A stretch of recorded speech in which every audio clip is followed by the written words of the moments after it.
Hello and welcome to the BBA today. I think this is episode number 96. I think it is 96. I'm not 100% certain. I'm going to have to see what the actual record says. But I believe this is episode 96. This is the BBA today. It is the podcast where we talk about what's going on in and around the Brewster Baseball Association every day that we talk. Anyway, maybe we should recall this this week in the BBA. We'll figure it out. As seems to be always, I now have Kurt Imber with me. I am Ron Collins, general manager of the Bikini Krill. Kurt is the amazing general manager of the San Fernando Bears, not to be mistaken for the not amazing general manager of the San Fernando Bears. We are at this stage still just in the conversion state of version 26. We're ready to move forward. Kurt, how are you doing today, and what are your thoughts as you look into this off season? Hey, Ron. Beautiful spring day here in Chicago. Finally feeling like baseball season here. I was able to go to a Cubs game on Friday and started the game in short sleeves and ended up leaving the game. It was a 2-hour rain delay. Ended up leaving the game in like the 5th inning because I could not maintain my body temperature any longer. So that's the way it goes. Sometimes you go to baseball games in Chicago. There you go. But nothing like a game at Wrigley Field. I've been to Wrigley a couple of times, and it's just a fantastic experience. So probably helps that I'm basically a Cubs fan. So there you go. I saw the shirt last time you recorded a podcast. Yeah, I was wearing that shirt later on in the day in the elevator, and a lady stopped me and poked me in the chest and said, "You need to stop beating my Dodgers." Yeah, they've been playing well, which was fun. Yeah. Pretty much everybody likes to watch the Dodgers lose now. They're almost as hated as the Nashville Bluebirds. I would say. Almost. Maybe getting equal. I don't know. That's a good question. Yeah, well, Dodgers got to win more World Series trophies if they want to be equal with the Bluebirds. The Bluebirds don't just win regular season games.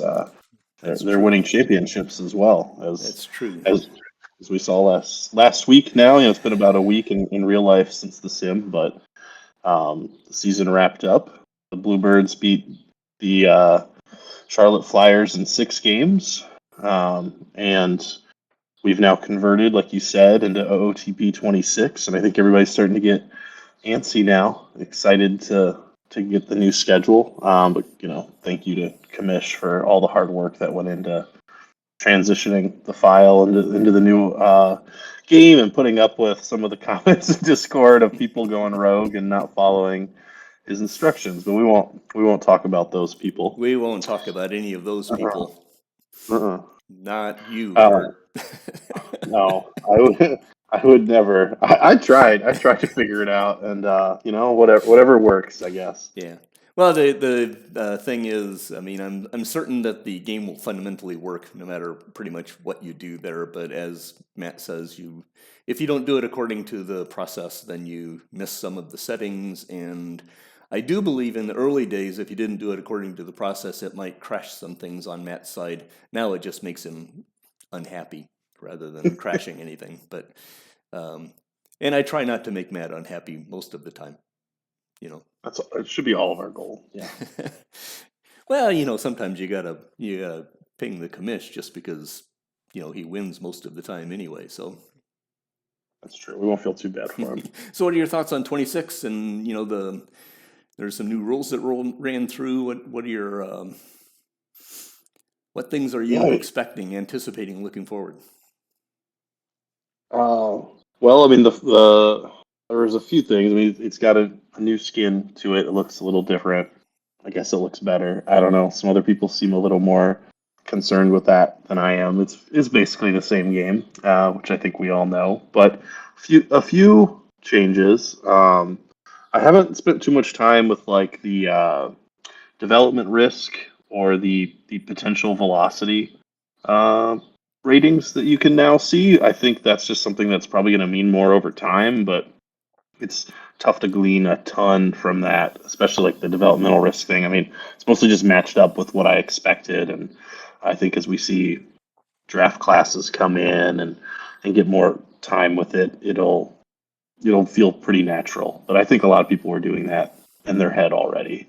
Yeah. Um, and then there was a little bit of a rating shakeup. I think the scale changed from like 550 to 600 potential Mm-hmm. points, and I think the biggest impact was on the edges. So like guys in the low minors look less developed now when nothing really changed. It's just the way it looks to us, the way we perceive it. And then on the high end, it seems like there was like some stuff bumps and some pitch bumps. Like I saw more pitch rating changes than I feel like I even saw with like the last game change, which was a bigger shakeup. Has that been your perception as well with those aspects? Yeah, I think you're 100% right on the comment about the edges. There's a little bit of noise in my perspective because it is literally impossible to tell on a conversion date, right? I mean, we convert on what is there, November 7th or whatever the date is. It is possible that from November 6th to November 7th, there was an actual development move because the game, I think, works daily on whether it makes an actual development thing. But there should be a low number of true development changes based on this conversion. That much I can say without a doubt. And you're right on the edges because if you spend the time to go through the editor and plot out, rating point number 1, rating point number 2, on up, and try to figure out where the gaps are for the 1 to 10, right? And it goes up to 1 to 13 because obviously Out of the Park does that. What you will find is that the gaps in the rating bars for ratings 4 to 7 or 8 on the 10-point scale are almost identical. There's a few that are a point or two off, but you will mostly see your 5s came in as 5s and your 6s came in as 6s. They've added some stuff about splits. They've done better on making some splits, so there's some situations where your left-handed batter might lose a point because he's now worse against left-handed batters than he was, and that's a little bit annoying or good, depending on how you think about splits. But yes, on the 1 to 3s, what you found, what used to be a 3 might be a 1 or a 2, because they really stretched that out to give more room for minor leagues and international and things. Similar on the front end, or on the high end, the players that used to be 8s might be 9s, used to be 9s might be 10s, used to be 10s might be 11s or 12s or 13s, right? They've spread out things on the very far ends. Theoretically, those map into performance maps in essentially the same way as they were before. So theoretically, we shouldn't see actual performance changes based on those. But that word theoretically always does a lot of work. James commented on Discord yesterday, I think it was, me and him had a little bit of a cryptic conversation about stuff. We're having a fairly detailed conversation about that on the beta board. I have some opinions, but I will not completely share them at this stage because that would be inappropriate. But bottom line is theoretically on this move, you shouldn't see performance difference, although you will always see some because it just happens, right? So I'm very excited about the move. I think I'm excited about the rating shift because it does make things even more comfortable on the minor league end than it used to be.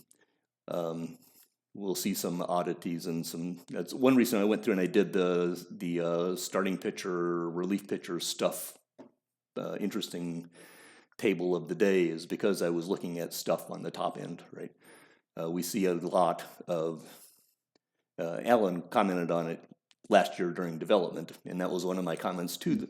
What I will say on the beta thing is there was some conversation about that expansion, and I said, well, really, this is not a version 26 thing. This is started in 25. There's actually a development thing going on here. It's not just a conversion thing. So, and that's as far as I'll go on that.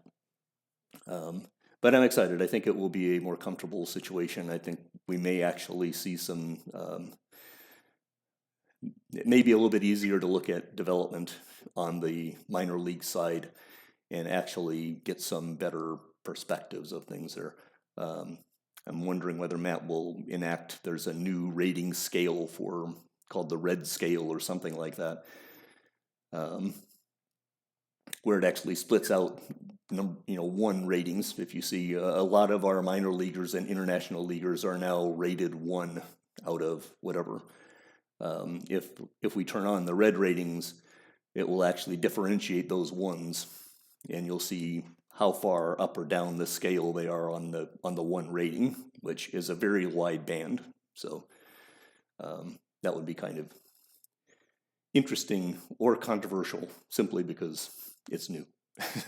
Every new thing creates a set of controversy. So Yeah. I don't know if that's what you're looking for, but those are my thoughts on the rating scales anyway. I agree. I think with how well developed the draft classes have been, I don't know if we'll even see any of those red ratings with the draft pool. But where I think it could come in really handy is like the international complex and like when to move guys up from there, because it's always been tough in rookie ball for those guys with ones, and now you have a little more clarity exactly on where to place guys and when they're ready for short A and stuff like that. Yeah, possibly. We'll see how it actually plays, right? When you see something in theory, I will say my personal testing is not very detailed when it comes to actual individual games or playing out sim by sims. I tend to look at development over long spans of time when I'm doing my testing. So for me, many of these ideas that people have been talking about, I'm not going to know how I feel about them until we play for a year or two, and then I'll go, okay, well, that's how that feels. Yeah. But intellectually, it sounds like a good change. Right. Yeah, exactly. It sounds like a good idea. So why not try it? Let's see what happens. There you go. So along with the version change, it was a surprise for me at least. I'm guessing it was a little bit less of a surprise for you being on the governing board, but there was not just a few rule changes, but a whole long laundry list of changes. And I think it would make sense for us to just take a little time to go through each of them one by one and talk about what the ramifications of those changes are. Sure. What do you think? Well, on the whole, I think I like it. Mm-hmm. There's so many changes, it's easy to like kind of pick and choose. Like, well, I like these 5, but not these 3. Like it's a buffet or something, and then that's not how it works. It's a prefix course here. You gotta have all the courses. Yeah. Well, I'll But be interested in the net, they're good. Yeah, I'd be interested in. I'd like you to walk through each one of them, but let me take the 10-second preface and say, from my perspective, the board worked really hard on this. I mean, we talked a lot for several days about what to do here, and those 2 or 3 items that we listed as things that we really want to look at further, I think those are good faith. We want to look at them. We're not saying we're going to do anything on those. I have my personal opinions of what we should do, but speaking for the board as a whole, I think it is fair to say that there have been no decisions made on any of those. And in fact, the fact that they are things that we want to talk about is an indicator that we don't know what the right answer is yet. The answer may be do nothing, right? But I will wave the flag for my board members and for Matt in particular, because Matt is a wonderful final decider and leader, and in my impression, the board worked really hard together to come up with what we thought were the right answers. So having that preface, whether I'm right or not, that's my pitch. And so let me have you go through, what are your thoughts on, walk me through the items and see what you think. And I probably should clarify, I don't even know if I think any of the changes are bad in a vacuum. It's more just like how it impacts me. And I think that's the thing about all these changes. It's like one change might hurt you, another might help you, and you're just trying to like keep score on them. But yeah, I also just want to say, like, my perception's always been like every decision Matt makes is with the best intentions in mind. Not everything is going to work out perfectly, but I don't know, he gets probably a little more grief than he should because he takes really good care of all of us. Yeah. Um, all right, so we'll start with number one, and you can. A lot of these go back to very obvious origins, and number one is one of those. Cash transactions will not be allowed if a team does not have enough cash to spend. I kind of thought this was like I didn't know the game would even let you. I don't think, and I think this one's a no-brainer. It'll be easy to check. It probably barely comes up. Like I don't know, it's probably happened a couple times in my time in the league. So Yeah, the game will not let you. What has happened in the past is that Matt has been approving them with the assumption that we are adults and capable of managing our teams. Now, the downside of that is that socially that creates questions, right? And obviously, Ellen and I have had some back and forths on certain things, and Ellen interprets things that I've done in certain ways. I'm just the latest example. It is not a new thing. Matt has been doing this for a while, so but I do think it is a good rule. I think it will put some shackles on some places where we haven't had shackles before, and if nothing else, it removes suspicion.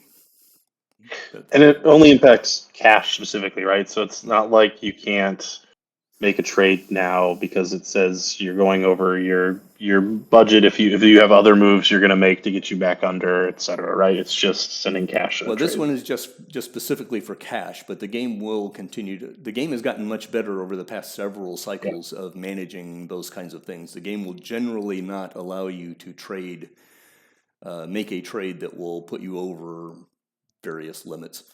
There may be some loopholes in there, and when we find them, we report them, and then the devs eventually close them. But I would actually suggest that in our history as the BBA, we have probably had 3 or 4 issues that we personally have closed for OOTP simply by reporting things that we have found, right? So in that sense, my one public service announcement is just like when Bob made his comment a week or two ago about a financial metric that was wrong, right? I took that, I sent it to the devs, they fixed it. It probably isn't out yet. It'll probably be out in the next build. But the point is, if you find something that is actually wrong, let me know and I'll report it. And if it's actually wrong, it will eventually get fixed. So Yeah, it's cool to be in a league where we have the people with those connections to be able to make that happen. Yeah. And I'm not the only one. I mean, obviously Matt and James and Chad, and there may be a couple others of us are connected. So, Yeah. What All do you right, have next? let's go to number 2. This one seems targeted at a specific GM as well. Trades will be limited to 5 players per side. Trades with more than 5 players per side will be reviewed for approval by the proper GB member on a case-by-case basis, but we have 0 tolerance on submitting multiple trades at one time to get around this limitation. Yeah, I wish this wasn't necessary. I wish just good common sense would tell you there's no reason to trade 20 players. At some point, some of those players clearly don't have any trade value. Otherwise, you would need to be stacking 20 of them up on one side of the ledger. I don't know how strictly this will be enforced. I would think like a 6-for-1 trade where you're trading for a superstar and there's clearly like a couple contracts coming back will be allowed. So that's my interpretation of this one. Yeah, I mean, I think the fundamental goal, and I'm going to speak for the board as a whole here, so not everyone might agree 100% with my flavor, but I think I'm right here. Nobody on the board wants to get in the way of a baseball trade, of a viable I'll call it normal, for lack of a better term, but that's one of those, I don't know what it is, but I know it when I see it, is a frame that goes here. My belief is that the primary coordinator of these decisions will be Lane, because he is the rules czar. We suggested a wording that was a little more generic, specifically because we're human beings and we all have life things, and perhaps Lane will not be the person who is available at the time. But yeah, the board, we're not saying that you can never, ever, ever have a 5-person trade. We used to have that in the Constitution way back when the game itself was unable to handle more than 5 at a time. And then when the game was capable, we removed that from the Constitution, not thinking that we were going to have a different problem set to deal with. And obviously, yes, the Tyler situation was weighing on our brain. We don't want we want a respectful baseball kind of situation. And yes, I talk about Ron. I'm now talking about Ron, not the board, right? Ron, think of things as this comic book world, but there's comic book world and there's comic book world, and quite honestly, that's while I'm certain that Tyler was having a great deal of fun, and that's all good, right? It's also aggravating and annoying and creates a lot of extra work for Matt that that in Ron's opinion doesn't fit what we're trying to do. And I believe a lot of the board would agree with that, but I'm not going to rope them into that one. But yes, obviously, who was it? Somebody put on Discord, that, hey, Tyler's got his own rule. So congratulations, Tyler, you made your own rule. We have had situations where individuals have created a rule, but there we go. All right, so next, after Tyler's rule, we have number 3. And this one kind of blindsided me. I haven't seen any conversation about this one, so I'm hoping you have a little bit more context. But salary retention. The team can only carry no more than 5 players on retained salaries. Is that a current active topic, or is it something that just happened in the past? We were trying to close I think a loophole, it's salary retention has been a bit of I'll call it a controversy, for lack of a better term, since the time it was put in. Various people like it, various people don't like it. I think the league has fairly gotten comfortable with the concept of retention. It's actually tied into the Tyler rule. Call it a Tyler corollary, because if you look at Sao Paulo, among the ways they created the space to make these massive player trades is they've got like 21 players on salary retention right now, right? And again, obviously it works. The accounting works, and I'm certain Tyler's having a great deal of fun with that. And so kudos on him for having fun and whatnot. But that's just another way to kind of limit things. If you look at the in quotes, normal teams, right? I know it when I say it. I think the maximum number of players that were on retention was like 3. So we chose 5 just because that seems like it really ought to be enough. Again, we're not really trying to mandate away common good baseball trades, and if we do run into a situation where we've got 6, we'll have to fall back and think about it again. Maybe the right number is 7. We're not trying to be stupid. We're not trying to be stupid. We just might be. So there's the background on that. All right, so it's Tyler's rules. He's got Tyler Rule 1, Tyler Rule 2. There you go. That's from my perspective anyway. That's just Ron talking. Yeah, that part is just Ron talking. All right, so the first 3 in my mind, good rules and just common sense, and they also don't really retroactively change anything. Not that any of them do, but some of these other rules are going to change things that a team could have already kind of planned out and built a strategy around. But these 3 are just go forward, unless you already had handshake agreement trade of 30 players with 10 of them retained on salary, and you were going to send a bunch of cash. It doesn't really impact how you're going to play going forward. But right. Number 4, this is almost the Marco rule. I think this is the reason that we got the big smiley face in the thread. Stadium fees will be reduced by 50% for 1 season. This is an interim action, so I take that to mean we're not calling it permanent. It could be more than a year. It could be 2 or 3 seasons that we see it. Not clear. as the board pursues further improvements as listed below.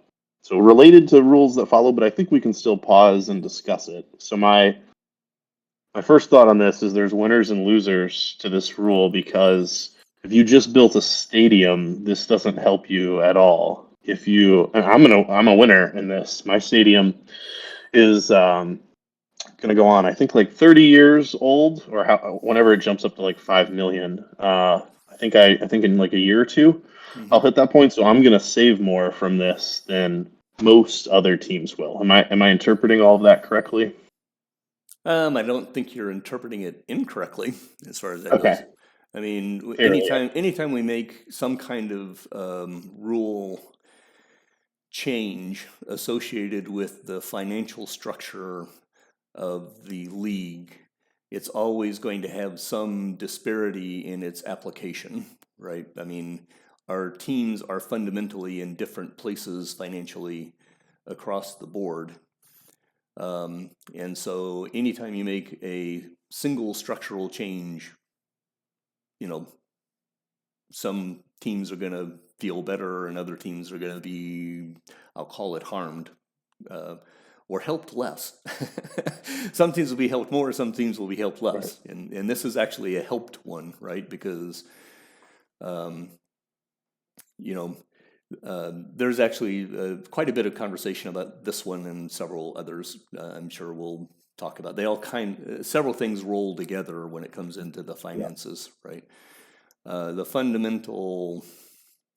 Ron's take on the fundamental issue here right now is that for the past decade we've been bleeding money as a league, right? Some teams have been bleeding more. Some teams have actually done perfectly fine. I mean, if you've got lots of money, if you're throwing away money, you can lose. If you're throwing away $20 million a year, you can lose $15 million a year, and you're still only throwing away $5 million a year, and it doesn't make any difference whatsoever, right? So, I think that stadium fees and bonus funds is something inherently important in our league, in our structure. That bonus fund pool is a pop-off valve, essentially, for big teams. It takes money out of the game, so the game doesn't allow big teams to spend necessarily that full amount. So in that sense, the bonus funds are there to help the smaller teams. On the other hand, when the smaller teams run out of money, then in order to pay your stadium fees, you have to take money out of the game to pay the stadium fees. And that really hurts. So quite honestly, we're going to be talking, I think that's one of the kind of line items that we'll be talking about, bonus funds structured as a whole. In the meantime, my take on it, and I believe the rest of the board fundamentally agrees with some conversational differences, is that for the short term, we wanted to do something to remove some of the bleeding. So the 50% reduction doesn't stop the bleeding, but it removes some of the bleeding and makes it easier perhaps to fix the bleeding with participation points or some other kind of things. It makes it easier for teams who are bleeding to avoid bleeding to death. That's kind of my take on it. And the interim aspect, in my mind, it's a 1 year. We'll talk about it again when we go into the next year and think about whether we want to continue it or whether we want to roll that into the whole bonus funds thing or not. But I'm speaking that's my perspective. The rest of the board may have a different frame. Yeah. We are actually very different people. we don't agree 100% on all the things that we're talking about here, but that's one of the things I like about Matt is very good at listening to all the disagreements and then saying, okay, here's what we're going to do, and then we'll call the next play next year, right? So that's a sign of good leadership when you're listening to lots of different perspectives. Kind of ties back into your chart with the bonus funds over time, right? And wasn't it on a downward slope over the last 10 years? Yeah, right. Total dollars in there. Yeah. Right. All right. And I think I was advocating, you and I went back and forth on finances like a month ago or something on Discord, and I was kind of hinting like I'd love to have seen like the media contract stay at 70 million or go up to 65 or something like that. And this is essentially very similar outcome. It's going to save me like almost $2 million a year, so it's kind of moving in that direction. Yeah, if we move the media contracts, that would raise the level on all ships in that sense, right? Yeah, Whereas changing the stadium fees helps teams that have high stadium fees, right? I yep. mean, Which they're, they, probably correlates with the teams struggling money wise a little bit, because yeah, part of the reason you might be struggling is because you're paying $5 million in fees. yeah. I personally like. Again, people disagree with me sometimes, but I personally like doing the stadium fees more than the media contracts, because the stadium fees, like you said, correlates. It doesn't 100%, but it generally helps teams that are on the low end without helping teams that are on the high end. The media Mm, contracts would help teams on the low end without any doubt, but it would also help teams on the medium and high end, right? Um, yep. and my goal in these, even when I was Yellow Springs, you can go back and look at all the stuff. I've tried to advocate for making it easier for the low end to come up and limiting the high end's ability to spend a gazillion dollars, right? I mean, Chad, even with some of the changes, Chad's going to have $150 million budget projected revenue and $20 million cash on hand. He's going to spend $170 million next year, right? I mean, I am not destitute in bikini, but I'm going to be lucky to spend 105. I mean, that's a Mhm. big difference, right? Yeah. So Yep. anyway, that's an aside. What's next? All right. Some more finance stuff. The number 5, the development budget baseline is reduced to 2.5 million as a 1-year trial to be revisited in 2064. Previously, it was 5 million, so it's been halved. And now the potential range that you can fund the budget uh, goes from 2.5 to 15 million down to 1.25 to 7 million in 2063. So this is the one that selfishly bugs me the most, and I'll say why, and I'm just gonna whine for a minute. No, But go ahead. what are you gonna do? I think a few teams really benefited from their $15 million dev budgets, like last year, last couple of years, however long we've been using it. And I was ready to join the gravy train in 2063, and I even like laid out a post where I said like, "Here's my financial plan for next year." And now that plan is kind of shot. Like, I got to find another way to spend that money, and Oh no. I know, right? Right. That's why this is just whining. No, go ahead.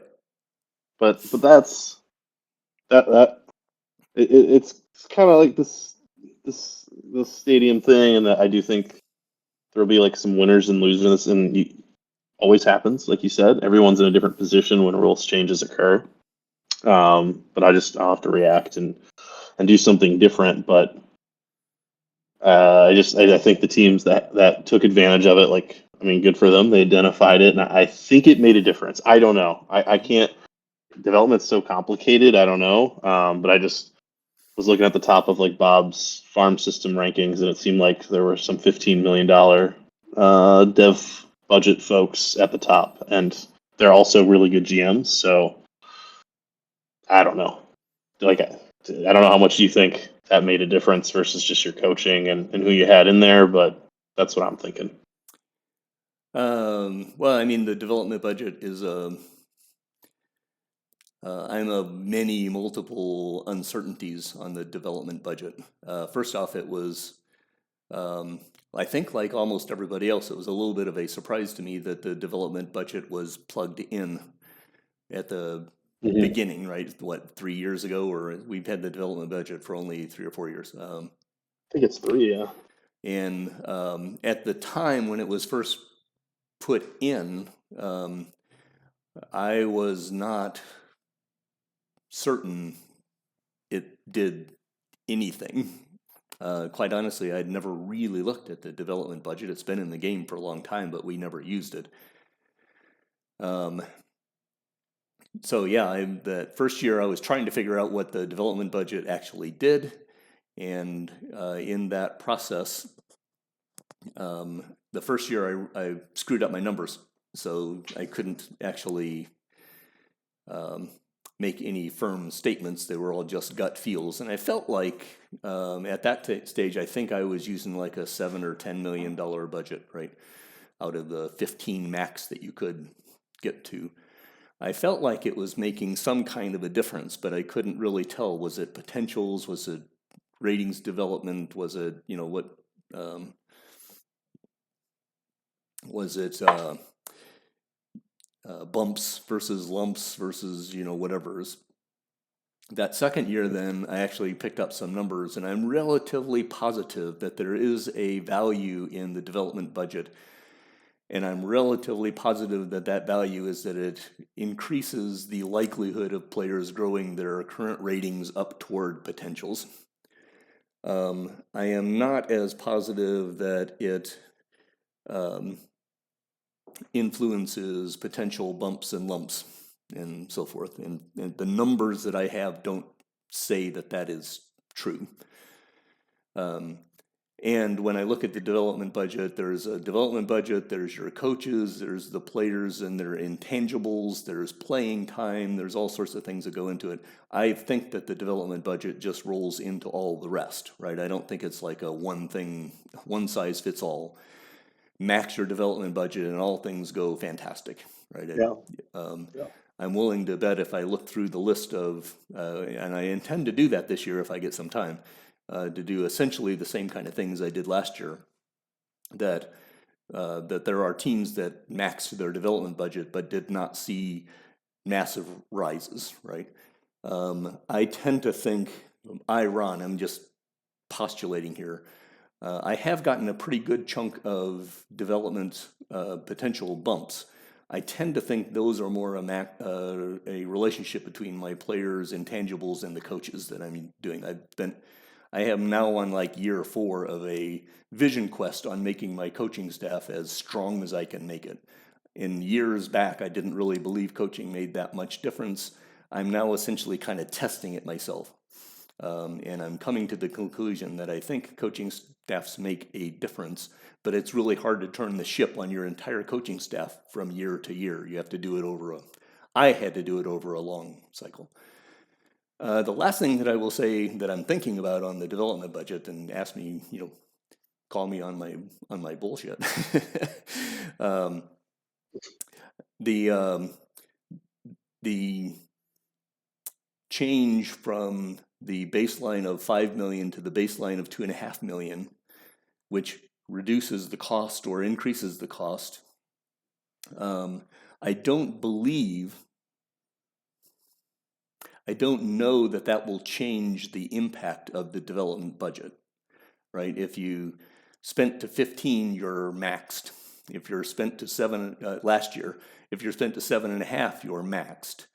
I would guess, and I don't know, but as a software engineer, I would guess max is max, and the influence is the influence. Yeah. So when you spend it should work that way. I actually believe, from listening to some things that I've heard, because I've spent a lot of time actually trying to research what people, Googling and finding other people who have used the development budget, I actually have come to the general thought that I'm not changing my behavior on, but my general thought is that if you max development budget, it's probably not any better than if you 80% development budget, that there is value from middle up to 80, and then it's diminishing returns after maybe 80%. But I'm maxing it because I don't know. And where my team is right now, I need development. I need my infrastructure to be built, right? So I'm not willing to take the intellectual... I'm willing to pay the extra 20% and overpay if I'm overpaying for that extra chunk. I don't know. Now it's $1 million or something. Like at this point, I think it would be pretty foolish to not be at 7. Whereas before, I can't remember. Did I do a year where I was like 2.5 million? I know I was like 5 2 years ago. I felt like that extra $10 million I could put into the players on the field, like my major league roster, and that could be one more good starting pitcher or something. And I was just like, Yeah. that seems more important. I'm trying to win right now. But now the difference is a couple $1,000,000. So I don't know. That's just my take because I think everyone should probably max it out. Yeah, but I mean, I can pick a couple of I can go through the list probably and look at things and pick some teams who are in a situation where you are trying to win right now, and that question is that $3 million better off spent? And you're right on the edge of finance, right? You can't spend $150 million. You can only spend 130.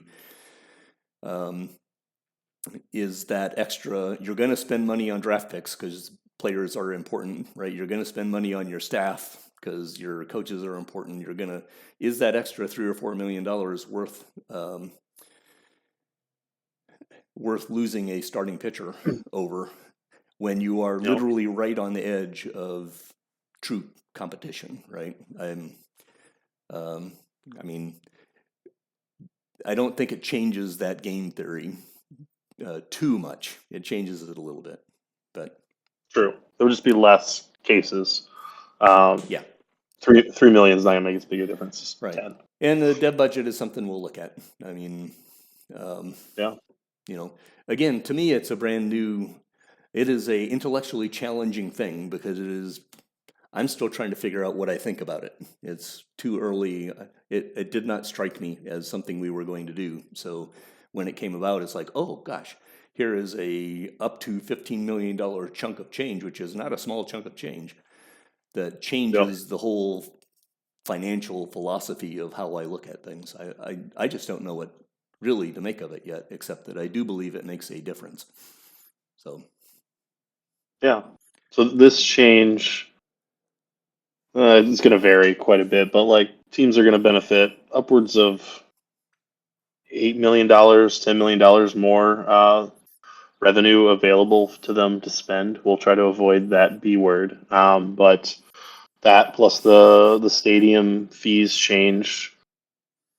Like I said earlier, it's pretty similar to like if the media contracts had been $10 million higher. However, and you've just convinced me of this in the last 20 minutes or so, but I do like these changes better, I think, because, Chad was already spending 15 million on his dev budget and stadium fees weren't really hurting him. So the people who should benefit the most from these changes are the bottom half of the league revenue generators. it should, Right? and you know, we'll In theory. we'll have to play the game to make sure that what we What? think is right is right. But I think we No, should we'll anyway. just talk about There it. you go.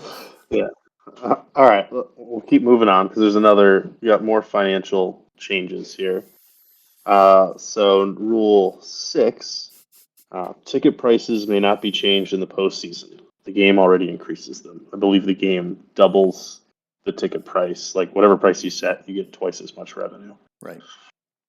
Um, I like this. I just think pretty easy to game this. Like you just change your price in the last week of the season now for what you want in the postseason, but at least you're going to lose some attendance probably from that. Like you're going to lose maybe a couple $100,000 of revenue in the last week of the year, but you essentially can still change your playoff. Like obviously Chad's going to increase his ticket price. He knows he's going to be playing 3 or 4 rounds of playoff baseball, so he's going to take advantage of that. But seems good. Anything that can make it a little harder for teams to benefit from the playoff revenue, because that's once more the richest getting more benefit thing. My cat has joined us. All I saw was the tail. There you go. Hello, cat. Yeah, I mean, I think this is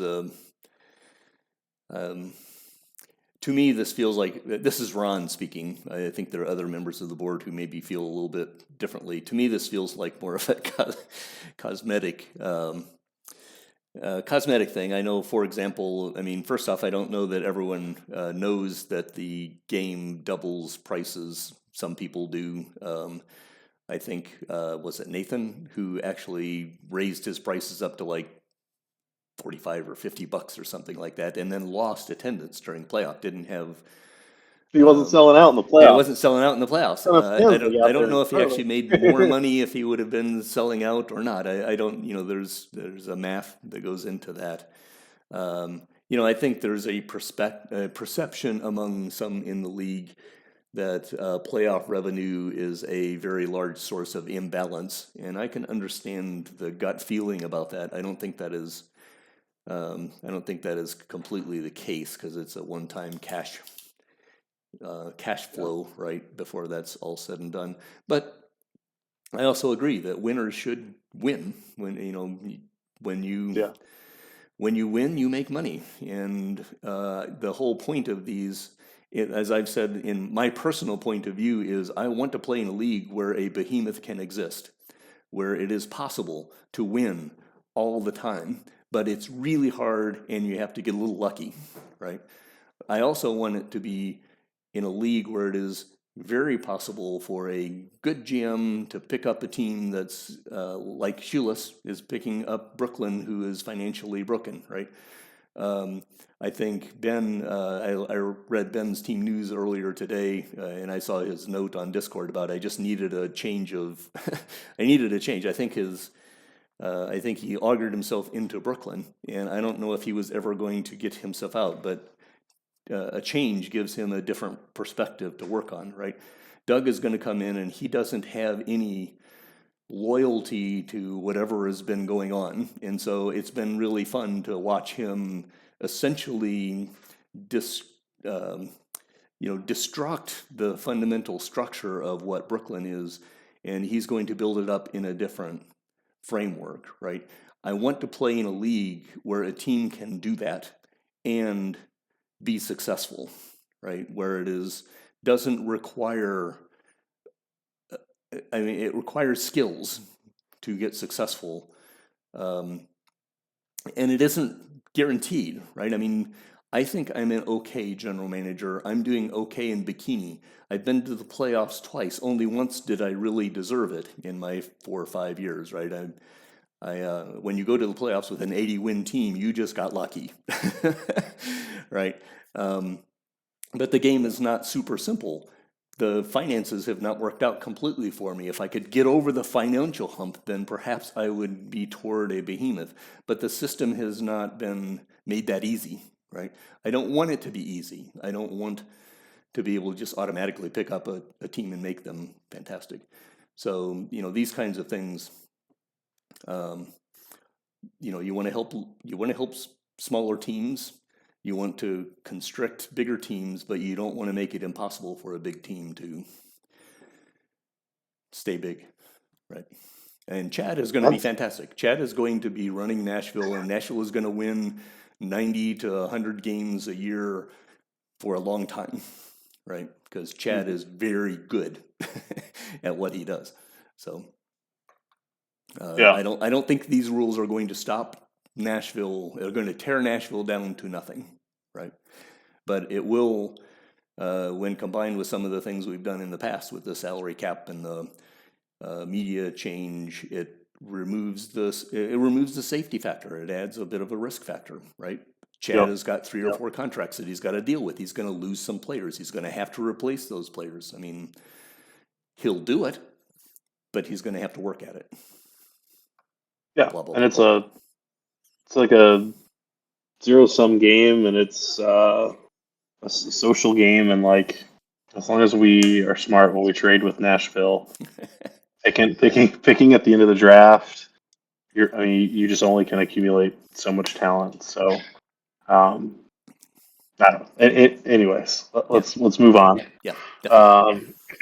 I pontificated enough. Rule 7. Market sizes have been once again standardized. Blah blah blah blah blah blah blah. That just makes a lot of sense, and there's nothing he can do about it to fix them. That's the blah blah blah part, but not really much to say there. Level playing field sounds good. Yeah, I mean, you want your attendance to be based on whether you're winning and losing, and whether you have popular players, and whether you, as a general manager, have taken actions, rather than the game just deciding that, Yellow Springs in its 800 population is an astronomical market, whereas Chicago in its 5 million or however many is a above average, right? I mean, that makes no Right. sense, right? So we just try Yeah. to, I think Matt has always tried to keep that level, and the game doesn't allow him to lock it, or I think he Yeah. would. Yep. And then number 8. Internally, the player salary settings have been adjusted so that better players will ask for a little more money. This is a 1-year trial. We revisited after free agency to determine if other tweaks are desired in 2064. So this one will kind of interact a little bit with the other rules. I believe the way the commish settings work in the game, there's like, I don't know, 7 tiers of players or something, and you assign like a baseline asking price amount for them. And if you only increase the top one and don't balance it out by decreasing the lower ones, this does just mean like players in aggregate are going to be asking for a little bit more money, just because some little portion of the population is more, so the average shifts upwards. Do you think I understand that correctly? Is that how you perceive it too? Yeah, sounds good to me. Okay. And then the question that you ask yourself as a environment designer is, does that help big teams? Does that hurt big teams? Does it help small teams? Does it hurt small teams? I mean, fundamentally what it does is it hurts teams who have a superstar um, or above average or good. I want to say Matt kept the average and lower essentially the same. Mm-hmm. But it's all the stronger players will now cost a little bit more. You can create scenarios in your head where that hurts a smaller team who has one superstar who they can now no longer afford, right? Now, whether that will cause them to truly be less competitive than they would is another philosophical question. Hello, cat. Um, from my perspective, I think it acts primarily as a pop-off valve for the stronger teams who tend to have more of the superstars on their roster. And I can tell you without any question, as I wrote someplace, probably a Discord post, that in my heyday as Yellow Springs, when I had 4 superstars all hitting free agency at the same time, and under the numbers that I think Matt went to, I think Matt just adjusted the numbers back to where they were back before. He didn't go differently. I can tell you that suddenly having 4 superstars asking for $15 and $25 million a pop really eats into your salary cap right away. Right? There's a reason that Yellow Springs, if you go back into the record, had an 80-win season, and that reason is I lost 3 superstars in 1 year, and then I had Lucas McNeil go to have a weird 0 WAR season, which was really annoying. But I mean, that's kind of the point, is when you have a roster full of superstars, you are going to have to pay more before it's all said and done. So on the whole, my belief is this will cause more strong players to leave for free agency out of big market teams than out of small market teams. But again, we got to play and see how it feels when it rolls through. Yeah. In theory, it changes maybe some free agent asking prices, but like free agency is mostly a product of the marketplace, I think, and Yeah. eventually players just come down to what other teams offer. So I think you're right. I think it mostly just impacts extensions, and I've always felt like it was a little too easy to extend players in this league. I would see some extensions sometimes and be like, wow, what a steal for the GM there. And so I think there'll be a few less of those, and I like that. It just means you've got to test your skill. Like, you got to keep churning if you want to stay at the top. It's not going to be as easy to just lock a core up for 10 years. Yeah, and not to be beating a dead horse, but definitely impacts to a degree extensions, because players will ask more for extensions before they go to free agency. Not that you can't end up getting good extensions too, but at the end of the day, it impacts extensions. The other thing that it impacts is opening position for the players, right? On free agency, as you said, the market actually drives the final prices, but the best players are going to be asking, pick a number, right? Whereas they might have asked for $18 to $20 million last year, now they'll ask 22 to 25 or whatever. That doesn't mean that's what they're going to get, but they're going to ask that, and they're not going to accept it right away. They're not going to accept lower prices right away. Fundamentally, that means that if you want to go in and buy a big name and spend the money on a big name free agent, you might be able to get them more rapidly, because if you meet their demands in the early stage and nobody else is going to, then you're going to win eventually, right? But if they're asking for 25 in December, 28, whatever the number is in December, and nobody is offering them that kind of number, then they'll drop down to 22 in January, or whatever that is. Eventually, they will come down to where they will take an offer. With the exception that there was a time period in our history where we had some pretty good players that were holding out into the regular season because nobody would pay them what they thought they were worth.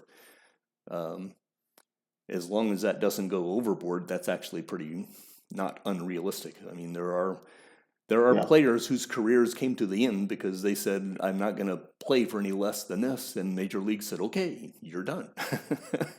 Yeah. You would like that person that player to announce that they're just retiring, but in reality, they never announced they're retiring. Nobody would pay them what they were worth, so they're done, right? I don't know. Yeah.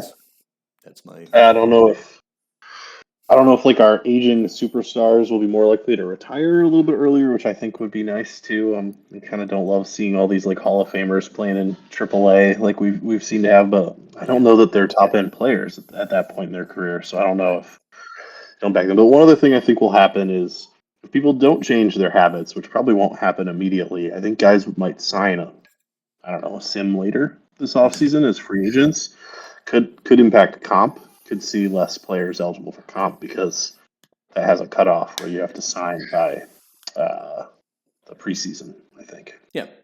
Or we might see more examples of one-year contracts, which, I mean, Major League has lots of one-year contracts, right? The guy signs for, a guy wants $25 million for 4, and you say, I'm not going to go out for 4 years, but I'll give you 26 for 1, right? And then the player takes it, whatever. Yeah. I don't know. That's why I say we have to play to see what the environment does. But my point there is we have examples of when the league was playing under these kinds of numbers, and it's not like it was not some kind of horrible. The world did not come to an end under these numbers before. We'll just see what happens. Yep.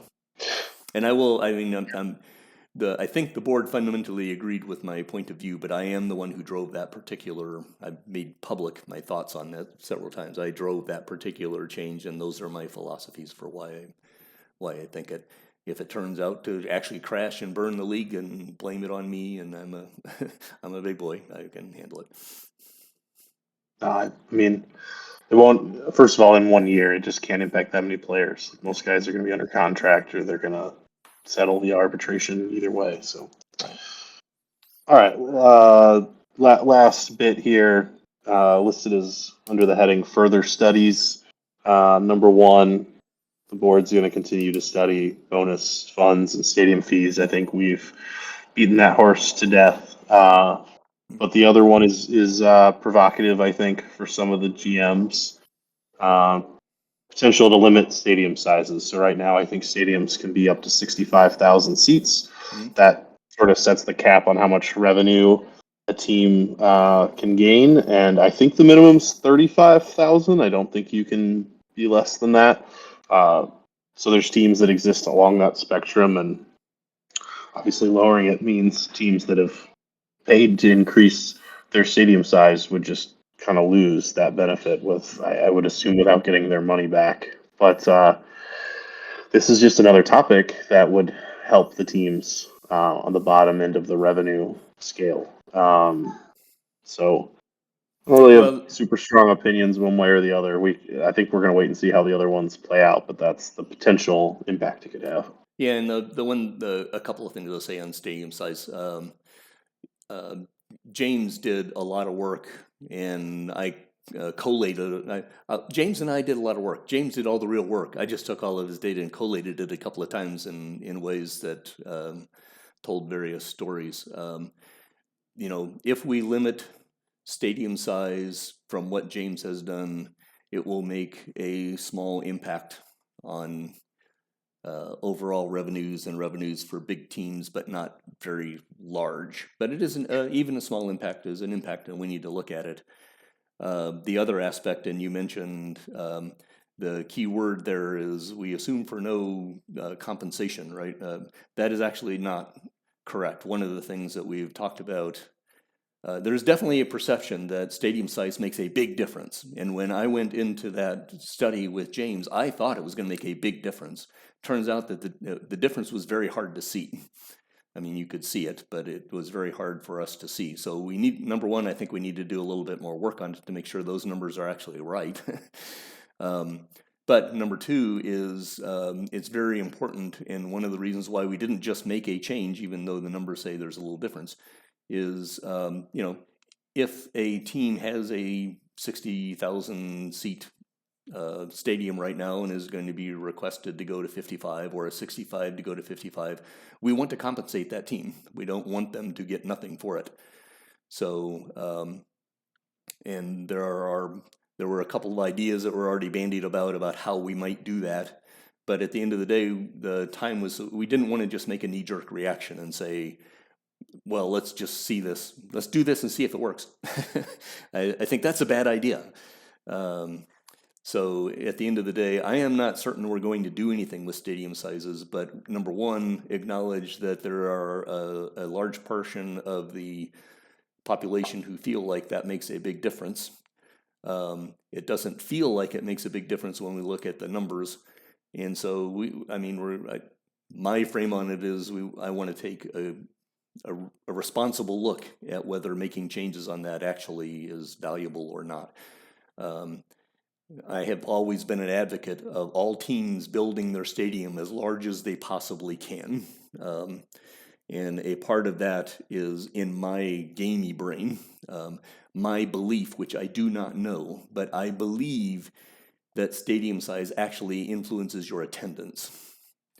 That not, people, when I first came in the league, people were saying, well, you've got a 45,000 seat, I can't remember what the stadium before I built Utopia Field, it was 40,000 seat stadium. Why are you spending the money to make it 45,000 when you're only drawing 20,000 right now? And I said, yeah, I know, but if I do 45, I'll draw 22. If my gamey aspect of it, because I'm revealing my weird inner thoughts as a software developer, right? I know that the game is going to create some kind of attendance. How would it create attendance? Well, I think it would look at all the overall seats that you could be in the stadium, and then it would apportion out attendance in weird ways. I mean, I don't think it really does things on a holistic game-by-game basis like you would think about it as a real-life thing. I think there's some software engineering thing that's in there specifically to make the financial engine work. Yeah. I don't know what it is, but I do honestly believe that stadium size drives attendance. So, for example, if you did nothing but change bikini stadium size from, I want to say we're at 50,000 right now. If I just went in there and changed my stadium size to 65,000, and the game played exactly the same way that it played, that I would end up with a bigger attendance simply because I have a 65,000 foot seat stadium than 50,000. So I do think there is a benefit to building more seats. If we're going to remove the seats and make that more common, we need to compensate people who are losing seats. Going off on my pounding the table again. I apologize for that. No. And I could be completely wrong. I could be completely wrong on how the game works in aligns attendance. I'm just telling you what I think. Yeah. And why it's important. There are there was a trend, I think, in Major League Baseball to start building somewhat smaller stadiums, and like there's a push more towards suites and high-end sections, and I think teams have closed off sections of stadiums just to like artificially drive up, well, reduce supply, but drive up demand, however you want to look at it. Yeah. So maybe the game does some of that stuff too. I'm not totally sure, but Yeah, I don't know. See, that would be a little bit of a different thing, right? Because I think in real life in Major League Baseball, people buy experiences, um, and for real life, it's much better to draw 33,000 people to a 35,000 seat stadium than it is to um, um, draw 33,000 to a 60,000 seat stadium because you've got a big maintenance thing and yeah, your stadium looks empty even though your attendance is the same. You also find out that when you have a brand new stadium and it's a great experience, it draws more people than the mere fact that you have 60,000 seats in your stadium does. Nobody goes to a baseball game because, hey, there's 60,000 seats in that stadium, right? And that's what I'm hmm saying is the algorithm in Out of the Park, in my mind, works to some small degree that way. That if you have more seats, you draw more people. Um, yeah, it may not be very big, and I may be wrong, but that's how I believe it. So when you increase seats, even as a low budget team, it eventually pays for itself. If you've got the money, it pays for itself. If you don't have the money, then obviously you can't add more seats. And then, yeah, like Chad was saying, the other aspect of that is if you increase seats when you are a low budget team drawing few people, and then you become winning, you gain and become a winning team, then you gain more capacity to make revenue. So there are lots of good reasons for increasing stadium size. The only real question on the stadium size rule is how much of a um, competitive advantage is 65 versus 55 versus 50 versus, um, I don't know. I mean, ultimately, if you're in a situation where you're throwing away $15 million your um, off of your total revenue, then reducing stadium size and reducing gate revenue doesn't make any difference whatsoever. I mean, mechanically, right? It does aesthetically, it bothers you, but yeah. All right, so one of the teams that is going to, I don't know how to word it, most benefit or most feel these changes is going to be Brooklyn next year, since they're, I think, the low end revenue team. I think they're 32 out of 32, and as you alluded to earlier, they have a new GM. So the other big news that came out right at about this same time was a GM swap between Brooklyn and Sacramento. So Shoeless or Doug is now the GM in New York, and Ben H heads out west looking for gold. Comes the GM of the Mad Popes. Um, so what I'm curious to know from you is like how quickly, well, how quickly do you think we'll feel that change? Obviously, I guess it was pretty quick in Brooklyn from the transactions, but in the standings, like, is that something that you think GMs can have a huge impact on in year one, or is there some inertia inherent in those organizations that's gonna kind of keep them on the same path they've been on? hmm. And maybe I'll just put it to you this way: Yeah, do you go think ahead. Sacramento is the favorite in the Pacific heading into next year as a fellow Pacific GM? Well, I think Sacramento has to be the default uh, favorite from a fundamental right this moment roster standpoint. Um, Ben Hearing coming over into Sacramento has a bit of a flavor of Rob taking over Yellow Springs when I left. Um, and my one, I made a comment to somebody. I'm kind of, I wish I had not had to leave when I left because I wish I could have suffered the road bump that I left for Rob with the $30 million thumb contract, and maybe Rob made a mistake of the heart in keeping Dave Lee around a little bit long and some other things like that. But the point is, when I left Yellow Springs, there was a challenge there. It wasn't like Rob was taking over a Ferrari that was extremely well tuned. He's taking over a bit of a Ferrari that had a flat tire or two ready to burst, right? He had to deal with that $30 million thumb contract. And I had some plans and thoughts of how I was going to do it, but it wasn't going to be easy. And so I wish that I could have been there, because I think sometimes Rob gets the feeling that he took a team that was doing really well and it dropped under his control, right? When in reality, he took over a team that was doing pretty well, but it was already kind of predestined to have some problems. Sacramento is quite similar, but not quite at the same level, right? Ben has some... his minor league system, I talked about it throughout the year last year, that that Shoeless made several trades where he kind of emptied out his minor leagues. So the infrastructure is not there for Ben as strongly as it might have been a year ago. And some of the players, Shoeless's pitching is not quite as sterling as some of the Sacramento pitching staffs have been in the past.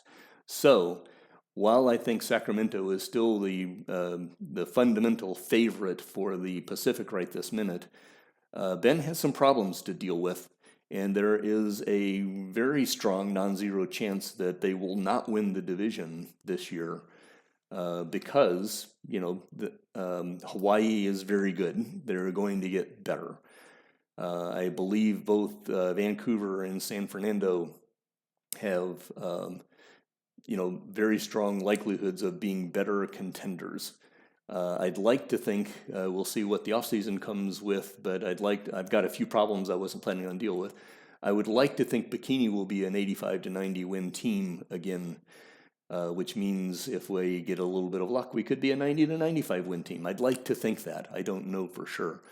I do think that Valencia is going to have a tough time this year, so there may be more wins available. Portland should bounce back, right? I mean, Chris has made some comments about being back and paying attention again. When Chris pays attention, Portland is really dangerous. So the water is filled with, the Pacific water is filled with sharks, and Sacramento may not win. Sacramento may not have won under Shoeless, and even though they would still be the proverbial favorite. So Ben, if Sacramento does not win, it will not be specifically because suddenly Ben took over and now the team is not good, right? I mean, I think Ben has won a BBA championship. He won in the first year or three that he was in the league. So, I'm certain that over the years his attention has waned, because we're human beings and our attentions wane. And I know he's had sometimes where he's had plans that didn't work out, and sometimes I wonder whether I wouldn't have had that plan, but I see what he's doing, right? I think the more interesting one is the Brooklyn case and what Shoeless is going to do in Brooklyn. I would tend to guess that Brooklyn is going to crash and burn for a year. Fundamentally, because Shoeless, literally what he's doing right now is, I think, the right thing. I'm enjoying watching his approach, and I'm annoying myself because there are some players on Brooklyn that I wanted to have that now I can't. Because I wasn't fast enough. I wasn't fast enough to get into the game. Yes, I hear you, Kat. But I think that basically there's not enough money in Brooklyn right now for Shoeless to be expected to win. So, that's it'll take him 2 to 3 years to get things going. And in the Atlantic, he may get he may be a 40-win team. It's going to be a bloodbath. It'll be a bloodbath for Brooklyn.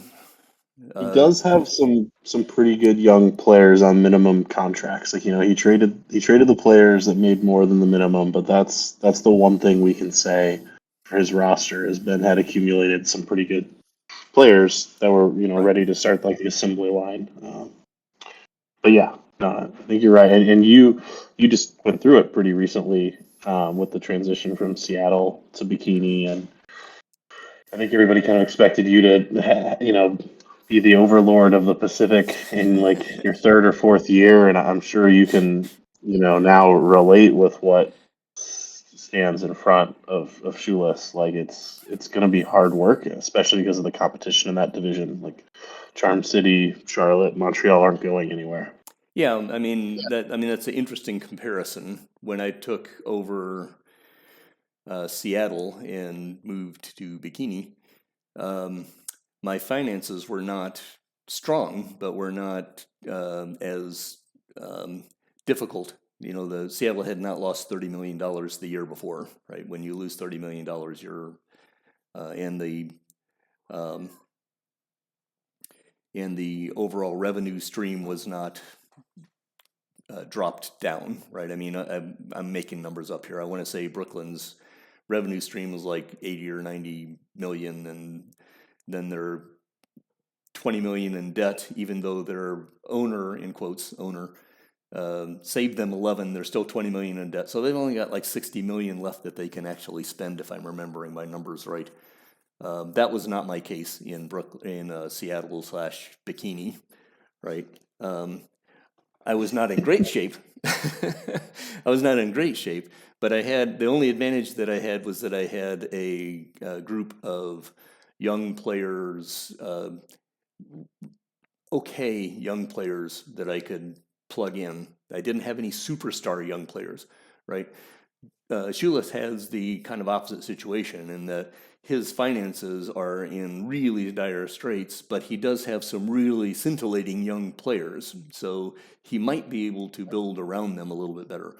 My approach was to take a holistic, try to field a whole team worth of average to maybe slightly above average players and hope that that won a bunch, right? And what I've gotten out of it is a yo-yo situation where one year I win pretty well and the next year things go haywire. Yeah. And that means financially I've never been able to jump over the hump, right? I've never, if I had made the playoffs in either last year or the year in between the two that I missed, then perhaps my finances would have been enough that I could have spent my way out of trouble, and I could have filled up and actually hit the salary cap, right? I mean, the salary cap is meaningless to me and Brooklyn at this stage. I couldn't possibly spend to the salary cap unless I do really well and I win a bunch of games in April and May, and then my revenue projections go up, then I might consider trading to add up to salary or something close to salary cap. It's a meaningless number for Doug in Brooklyn right now. So, Yeah. so anyway, it is interesting to compare when a guy takes over a team that's in trouble. When Aaron took over Des Moines, I don't know if you were here when Aaron moved into Des Moines, right? And that was an example. Really good general manager took over a situation where I think it was, who was it? Somebody had taken Des Moines up to the point after Ed passed. Somebody had brought Des Moines' finances up to a respectable level. Aaron took them and got them into the playoffs almost right away, right? So it can happen. I wouldn't bet completely against Shoeless. He is one of the very best general managers that we have from a skill standpoint. Pardon me. So anything could happen. I'm just not betting on Brooklyn right now. No, yeah, that was probably what I was leading with my question. Is I just don't see this having a huge impact on the standings in either location this year. Agree with you. Like, it looks like Ben inherited this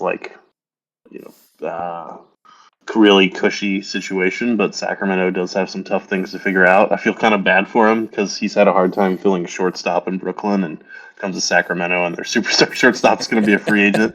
So guy just can't to get himself a shortstop. Yeah, and the new Omaha guy says that he's going to spend $40 million Mhm. on that superstar shortstop. That's another Yeah. GM swap, right? I mean, that was.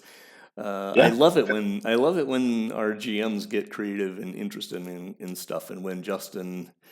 Kudos to Kevin in Omaha for offering Justin the opportunity to number one take over his old franchise, and Justin kudos even more for Justin to say, no, I like my franchise, but could I have the city, right? Yeah. Um, Kudos for taking the Brownies team name on too, oh, I because of love that. that. I love that. If I know anything about that team name, that means he's not going to be near the playoffs anytime soon.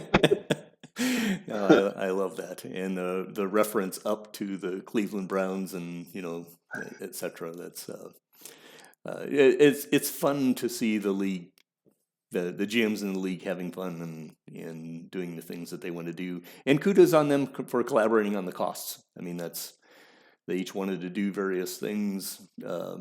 Kevin probably couldn't have afforded to do it all on his own, and Justin found a way to help that. So, you know,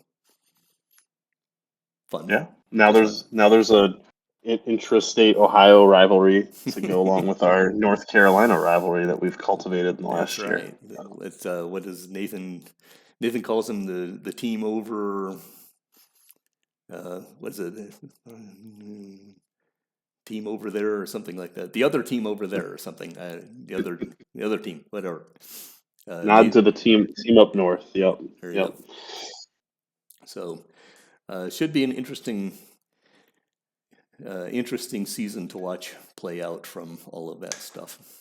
And I love Yeah. both of their icons. I love both of their logos, right? Yeah. We got a bunch of good stuff going on in the logo world as well. There you All go. right, Ron. I think that was a pretty action packed episode. Why don't you take us home? All righty. Well, we've got. There are so many things we could be talking about, right? Yeah.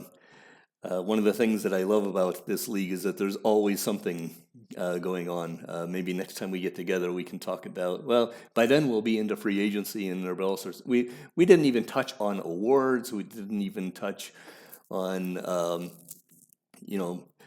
You had commented earlier on about Bob's minor league rating system, which I'd love to dig Mm-hmm. into sometime. Maybe we can have Bob come in and talk about that. That would be fun. I would love that. Yeah.